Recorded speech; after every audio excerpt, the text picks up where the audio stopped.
She cheated on me right in front of my face at her work party, but I stayed silent, got the proof, and burned everything she loved without breaking a sweat. I caught her in the act, right in front of me. Not in some hidden hotel room, not through texts or late-night whispers. No, Emily had the audacity to do it right in my face, at her own work party. Her hand was on his chest, his fingers grazing her waist, their eyes locking like I wasn't even there. The guy, Brad, her coworker, was some self-absorbed finance bro with a cocky smirk and a handshake that tried too hard. I played it cool for now, but the second his smug "I own this room" attitude turned toward me, I knew it was about to go down. "Hey man," Brad grinned, sizing me up. "Emily tells me you're into boxing or something." Emily's nails dug into his arm, her fake laugh grating against my ears. "Oh babe, don't be shy. Brad does MMA. He's really good. Maybe you two should, compare notes." I exhaled slowly. So that's how she wanted to play it. Brad smirked. "Think you could take me?" I smiled back. "Why don't we find out?" Just like that, the whole party turned toward us. Brad's smirk widened, like he thought this was some kind of joke. The guy was used to being the center of attention, used to people kissing his ass, but he had no idea who he was messing with. Emily clung to his arm, her fingers curling around his sleeve like she was his girl, not mine. That stung more than I'd ever admit. "Relax, babe," she said, her voice dripping with fake innocence. "It's just a little fun. Just a little fun." I looked at her, really looked at her, and in that moment something clicked. The way she avoided my eyes, the way she licked her lips, the way her body leaned toward him, not me. She was daring me. Brad chuckled and took a lazy sip of his drink. "Tell you what, man, let's make it interesting." He pulled off his suit jacket, rolling up his sleeves, revealing toned forearms that had clearly spent time in a gym. The crowd around us grew, voices murmuring with anticipation. The office guys were grinning, the women whispering. Emily watched with something dangerous flickering in her eyes. Brad cracked his knuckles. "Let's see if that boxing of yours is worth a damn." The tension was thick. I could hear the music thumping, glasses clinking, but all I could focus on was him. And her. She wanted this. She wanted to see me put in my place.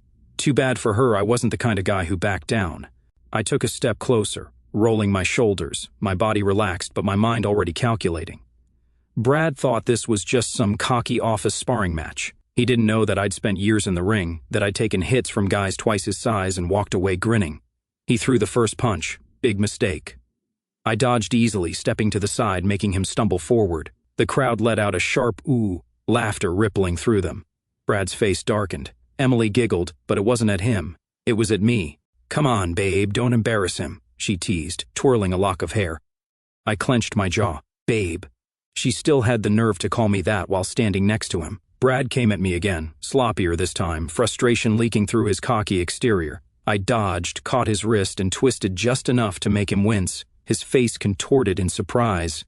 He wasn't used to losing. I leaned in. "You should sit down before you hurt yourself." His nostrils flared. He yanked his arm back, his stance shifting, trying to prove he wasn't rattled. But he was. And then Emily did something that made my stomach drop. She laughed, not at him. At me, like this whole thing was some joke, like she wasn't my wife standing there with another man's scent all over her. The realization hit me like a punch to the gut. This wasn't new. This wasn't harmless flirting. This was something deeper, something that had been going on long before this night. My hands curled into fists, but not because of Brad anymore. Because of her. Emily leaned into Brad, her manicured fingers grazing his chest like it was the most natural thing in the world. She wasn't trying to hide it. She wasn't even looking at me anymore. Brad smirked, shaking out his wrists like he was still ready to go. But I wasn't focused on him anymore. My eyes were locked on my wife, the woman who was supposed to be mine, throwing herself all over another man like I was nothing. The realization burned through me like fire. This wasn't just some office flirtation. She wanted me to see this. She wanted to humiliate me. I let out a slow breath, forcing my hands to relax. If I lost control now, if I swung, I'd give them exactly what they wanted, a scene, a reason for her to twist this into being my fault. Emily finally turned to me, her lips curving into a taunting smile. "You okay, babe?"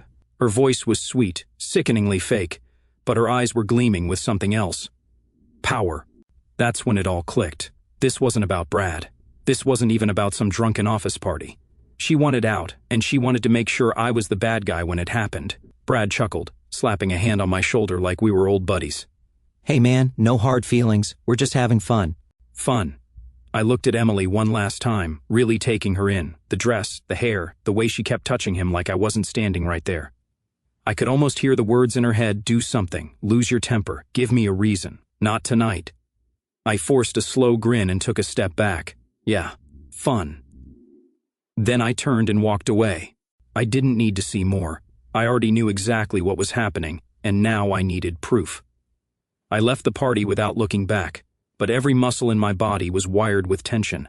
I wasn't going to make a scene, not yet. Emily wanted me to explode, to lash out, to give her the perfect excuse to paint me as the jealous, unstable husband. No, I wasn't playing into her hands. Instead, I got into my car, gripped the wheel, and exhaled, slow and controlled. My mind was already working through the possibilities. How long had this been going on? Was this the first time, or had I been blind for months? No, not blind. I knew something had been off. The late nights, the sudden shift in her attitude, the way her phone was always flipped face down, her screen lighting up with messages she was quick to swipe away. I pulled out my phone and scrolled through our messages. Normal, casual, too damn perfect. She was good, but not that good. I opened up a private browser and searched for a phone tracker. It took me less than 5 minutes to set it up. She'd never even notice. The moment she got into my car again and connected to Bluetooth, I'd have full access to her location. I drove home, my thoughts sharp and focused. This wasn't over, it was just beginning. An hour later, I was sitting in the dark when I heard her heels clicking against the pavement outside. She was home, later than she should have been. I watched through the window as she hesitated before opening the door, checking her reflection in her phone screen, fixing her hair like she was making sure she didn't look too used. My jaw clenched, but I forced myself to stay calm. She walked in, dropping her purse on the counter like nothing had happened. "Oh, you left early," she said, her voice light, like she hadn't been wrapping herself around another man a few hours ago. I stayed seated, tapping my fingers against the table. "Yeah, party wasn't really my thing."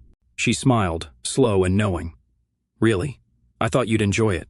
You and Brad seemed to be getting along." The way she said his name made my skin crawl. I let out a small chuckle, tilting my head.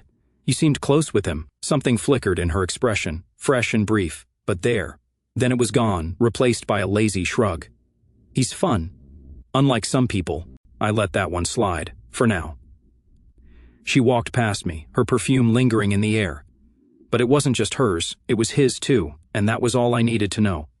Tomorrow, I'd have answers. The next morning, I woke up before her. I barely slept, but I didn't feel tired. Adrenaline was keeping me sharp.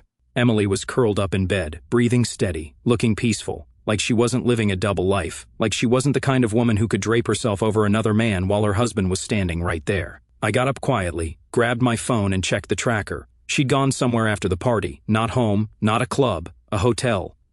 My stomach tightened, but I forced myself to stay calm. The location pinged around 2 a.m., long after she should have been home. She stayed for an hour, then left. I had my proof. Now I just needed to see how deep this went. I got dressed and headed downstairs, making coffee like it was any other morning. A few minutes later, Emily came down, stretching like she didn't have a single care in the world. She kissed my cheek, casual, almost robotic. "Morning," I let it happen, hiding the disgust curling in my gut. She sat across from me, scrolling through her phone. "So, what's your plan for today?" I looked at her, really looked at her. Did she feel guilty? Did she even care? Nothing, just another day. I sipped my coffee, got some things to take care of. She nodded, barely listening, too busy texting. Probably him, probably Brad. I wanted to rip that phone out of her hands. I wanted to see the messages, the lies, the secrets. But I didn't need to. Not yet. She got up, stretching again. "I'm meeting the girls for brunch. I'll be back later." Liar. I knew exactly where she was going. I leaned back, keeping my tone easy. "Have fun." She flashed a quick smile and disappeared upstairs to get ready. As soon as I heard the shower running, I grabbed her purse. She never let it out of her sight, never left it lying around. But today she slipped. I reached inside and pulled out her second phone. A burner phone, locked. My pulse pounded in my ears, but I shoved it back inside before she could catch me. I had enough. She thought she was playing me. She had no idea what was coming. I waited until she left, watching from the window as she walked to her car, phone in hand, probably texting him. She didn't even glance back the second she pulled out of the driveway. I grabbed my keys and followed. She wasn't going to brunch. I kept my distance, careful not to get too close. The tracker showed her location updating in real time, and sure enough, she was heading straight to the hotel, the same damn place from last night. My hands gripped the wheel, knuckles turning white. Every second that passed, every turn she took, was just more confirmation of what I already knew. But knowing wasn't enough. I needed to see it. She pulled into the parking lot and parked near the side entrance, like she'd done this before, like she knew the routine. I parked a few spots away and watched. She got out, checked her reflection in the car window, fixed her hair. Then she pulled out her burner phone and typed something before tucking it back into her purse. A few seconds later, a black BMW pulled up and out stepped Brad. He wasn't in his usual office suit. No, this time he was dressed casual, jeans, t-shirt, sunglasses. Relaxed, like he had nothing to hide, like he wasn't about to walk into a hotel with my wife. Emily smiled at him, the kind of smile she used to give me. Brad smirked, said something, and she laughed. Too hard, too eager. Then she reached for his arm, just like she had at the party, and together they walked inside, no hesitation, no guilt. I sat there, gripping the wheel so tight my fingers ached. My jaw clenched so hard it felt like my teeth might crack. But I didn't move. Not yet. Storming in now would be stupid, emotional. That's what she wanted, an explosion, a meltdown, something she could twist against me. No, I wasn't going to give her that satisfaction. I pulled out my phone, opened the camera, and started recording. If she wanted to play games, fine. But I was going to win. I kept the camera steady, zooming in as they walked through the glass doors of the hotel. Emily didn't even check her surroundings. No paranoia, no second guessing, just confidence, like she knew she had me under control. Brad placed his hand on her lower back as they approached the front desk. She giggled, flipping her hair over her shoulder, completely at ease. I clenched my jaw, but I didn't stop recording. The receptionist barely looked up as Brad slid a credit card across the counter. Routine. This wasn't his first time doing this. I'd bet money it wasn't even their first time at this hotel. I caught the moment Emily leaned in, whispering something in his ear. His smirk widened. The receptionist handed them a key card, and they disappeared down the hallway. I exhaled slowly, my pulse hammering in my ears. I had my proof, but I wasn't done yet. I stepped out of my car and walked into the hotel, keeping my expression neutral. The receptionist barely glanced at me. "Excuse me," I said, keeping my voice casual. "My buddy just checked in." "Brad, tall guy. I forgot what room he's in." The receptionist hesitated. I pulled out my wallet, slid a crisp $100 bill across the counter. "I just need to drop something off for him." The hesitation disappeared. "Room 714, she muttered, slipping the bill into her pocket. I nodded, turned, and walked toward the elevator. My mind was eerily calm. No rage, no impulse to break something. Just a cold, focused clarity. I wasn't here to catch them. I already had proof. I was here to end this. The elevator dinged, doors sliding open. I stepped inside, pressed the button for the 7th floor, and waited. The ride up felt like forever. When the doors finally opened, I walked down the carpeted hallway, counting the numbers on the doors. Then, 714. I stopped in front of it, listening. Muted laughter, a low murmur of voices, the unmistakable rustle of movement inside. I pulled out my phone, hit record, and knocked. Silence. Then footsteps. Then the door cracked open, just a sliver, Emily's face peeking out. The blood drained from her face the second she saw me. Her mouth opened, but no words came out. I smiled, cold, sharp, final, surprise. Emily's face went pale, her breath hitching. She looked like a deer caught in headlights, completely frozen. Then, just as quickly, she tried to compose herself, tightening her grip on the door and forcing a strange smile. "What are you doing here?" she asked, her voice a shaky whisper. I tilted my head, still recording. "Funny, I was about to ask you the same thing." She shifted, blocking the doorway with her body.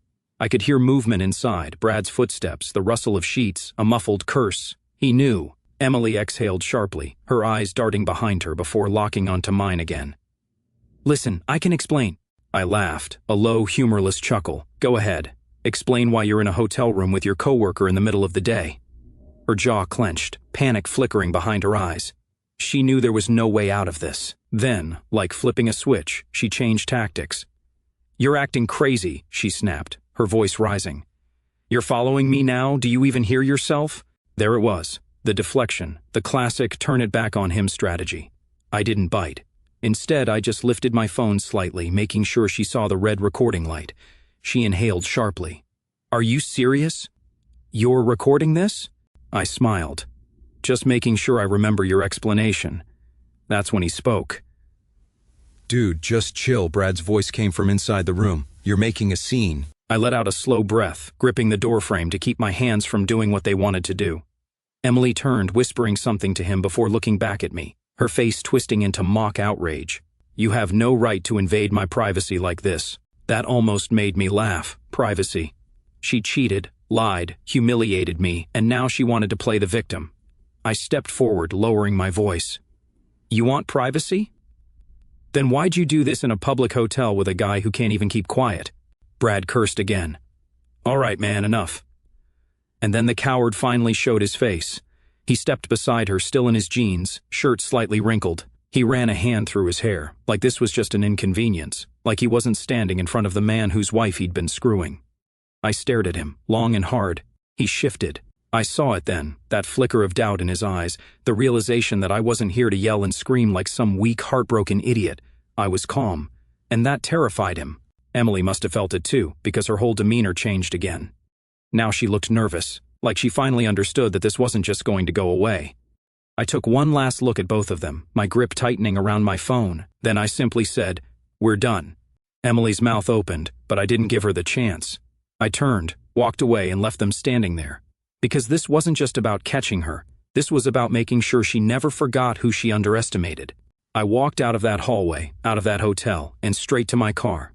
My hands were steady as I gripped the wheel, but my chest was burning. Not with sadness, not even with rage, just clarity. I finally saw her for what she was. A liar, a coward, a woman who didn't respect me enough to even hide it properly. I checked my phone, still recording. I stopped it, saved the video, and backed it up to the cloud. She wasn't talking her way out of this, she wasn't flipping the script. Not this time. My phone buzzed. "Emily, wait. Can we talk?" I smirked. Now she wanted to talk. I tossed my phone onto the passenger seat and started the engine. Let her sweat. Let her sit in that hotel room, realizing she just lost the best thing she ever had.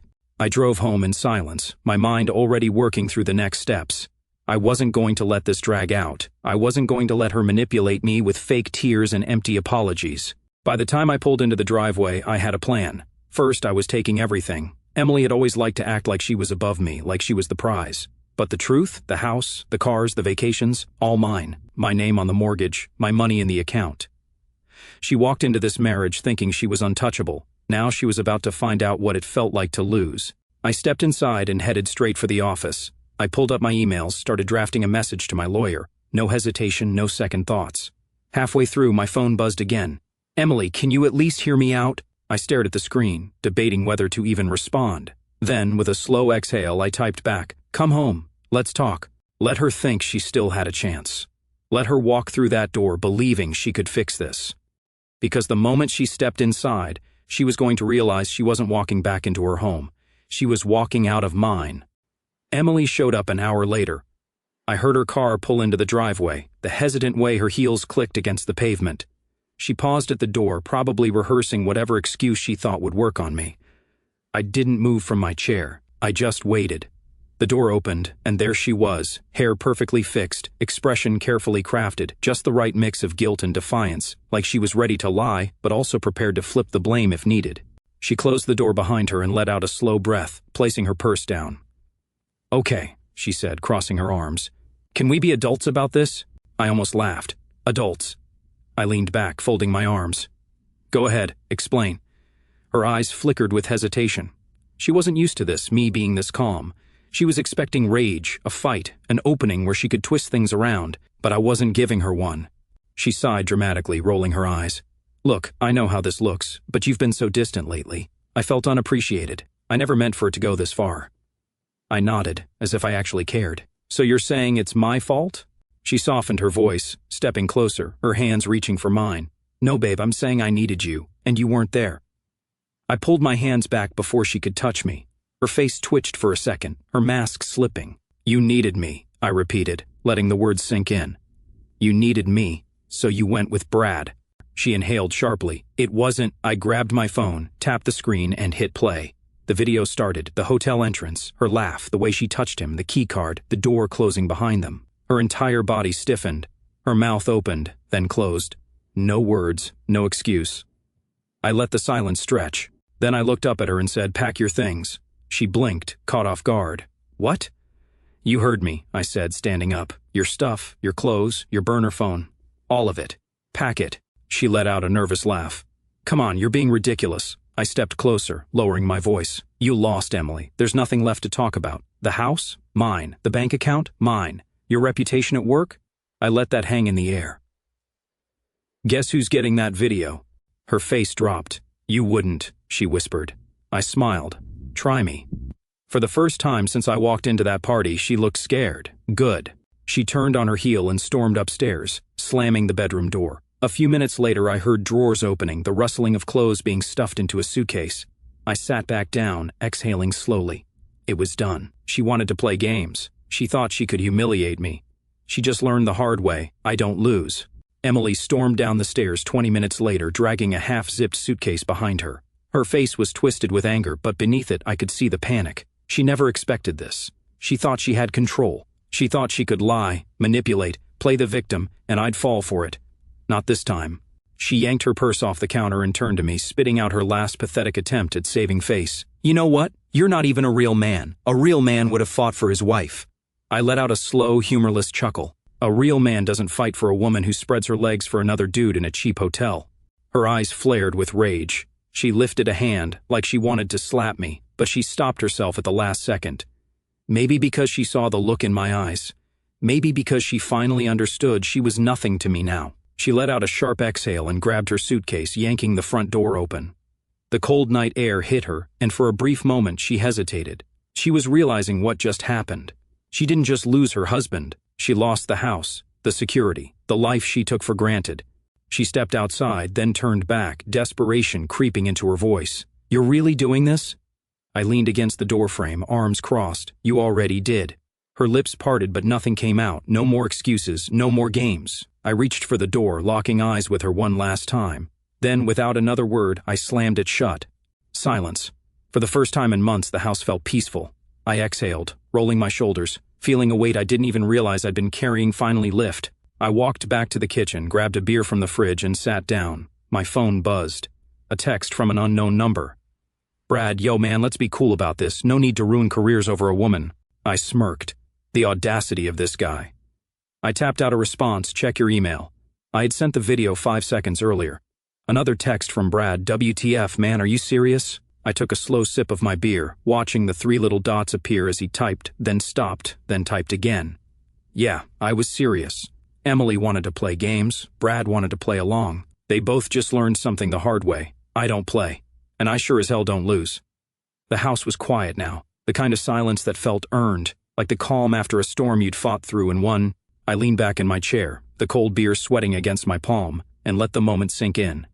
Emily was gone, her suitcase dragged out into the night, her lies left shattered on the kitchen floor. Brad's panicked texts kept buzzing, but I ignored them. They were irrelevant now, just noise from a game already over. My focus was on what came next, rebuilding, reclaiming, ensuring no one ever played me like that again. I stood, walked to the office, and opened my laptop.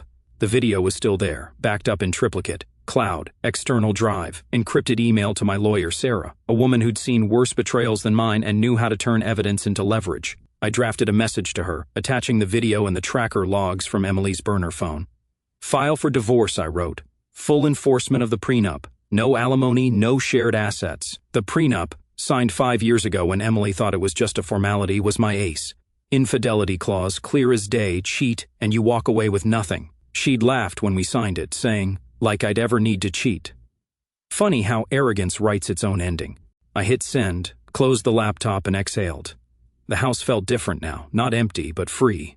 No more tiptoeing around her moods. No more second-guessing every glance at her phone. No more swallowing her jabs to keep the peace. I walked to the living room, past the couch where we'd once binge-watched shows, laughing like nothing could touch us. That version of us was dead, and I wasn't mourning it. I grabbed my gym bag from the closet, the one I hadn't touched in months, and headed out. The night was crisp, the city alive with lights that didn't care about my drama. I drove to the 24-hour gym, the place where I'd first learned to channel rage into discipline.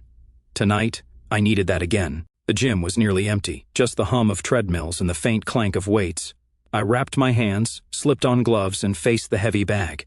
Each punch landed with a satisfying thud, every jab a release of the betrayal that had been festering for months. Emily's laugh, Brad's smirk, the way she'd called me babe while clinging to him, it all poured out, blow by blow. I didn't stop until my shoulders burned and my knuckles ached through the tape. By the time I was done, I was sweating, breathing hard, but my mind was clear. This wasn't about them anymore. This was about me. The next morning, Sarah called. "Got your email. This is airtight," she said, her voice clipped, professional. "The video, the tracker, the burner phone logs, it's more than enough. She won't have a leg to stand on." I nodded, staring out the kitchen window. "What about her job?" Sarah paused, then chuckled. You sent that video to Brad's email, right? If it leaks to their HR, they're both toast. Corporate doesn't play with office affairs, especially when it's this public. I hadn't planned to send it to HR yet, but the thought of Emily and Brad scrambling to save their careers was a nice bonus. Do what you need to, I said. Just make it clean. Sarah didn't need to be told twice. By noon, I'd changed the locks. The security company installed new cameras, ones with audio and cloud backup, just in case Emily tried anything desperate. I canceled her access to our joint accounts, rerouting everything to a new trust I'd set up months ago when her late nights first raised red flags. The house was mine, paid off with my inheritance, not a dime of her money in it. She'd always acted like she owned the place, redecorating without asking, throwing parties I hated. Now, it was just mine again, and I'd make damn sure it stayed that way. I spent the afternoon sorting through her things, not out of nostalgia but strategy. Her jewelry, her designer bags, the stuff she'd bragged about on Instagram. I boxed it up, labeled it, and stored it in the garage. She'd get it back through Sarah, not me. I didn't want her stepping foot in my space again. The only thing I kept was her burner phone, still locked. I'd crack it later, but for now, it was evidence. Another nail in her coffin. That evening, my brother Mike came over. He didn't ask how I was holding up, he just brought a six-pack and sat on the couch, flipping through channels like it was any other night. You good? He finally asked, cracking open a beer. Better than I've been in years, I said, and I meant it. He nodded, no pity, no lectures, just understanding. She fucked up, man, big time. I smirked. Yeah, she did. We didn't need to say more. Mike had my back, always had, and that was enough. The next few days were a blur of action. Sarah filed the divorce papers, citing irreconcilable differences and infidelity. The tracker logs and hotel footage were attached, sealed for now but ready to be unleashed if Emily fought back. I got a call from a mutual friend, Jen, who'd heard rumors. Is it true about Emily and some guy at work? She asked, her voice cautious. I didn't spill everything, just said she made her choice. I'm making mine. Jen didn't push. She knew enough. By the end of the week, the fallout started. Brad texted again, this time from a different number. Please, man, don't send that to HR. I'll lose everything. I didn't respond. Instead, I forwarded his texts to Sarah, who added them to the file. Emily's company had a strict code of conduct, and office affairs were a fast-track to termination. I didn't need to send the video myself. The whispers were already spreading. A coworker had seen them at the party. Another caught them sneaking off at lunch. Emily's perfect image, the ambitious, untouchable career woman, was cracking, and I hadn't even lifted a finger. Emily tried calling twice that week. I let both go to voicemail. The first was tearful, her voice breaking. I'm so sorry. I didn't mean for this to happen. Can we please talk? The second was sharper, tinged with desperation. You're really going to ruin my life over this? I made a mistake. I saved both, sent them to Sarah. No response needed. She dug her grave, I was just handing her the shovel. I started rebuilding my life with the same precision I'd used to dismantle hers. I rejoined the boxing gym, sparring with guys half my age, rediscovering the rhythm of the ring. I took on new projects at work, ones that challenged me, made me feel alive again. I even started cooking, something Emily always mocked me for trying.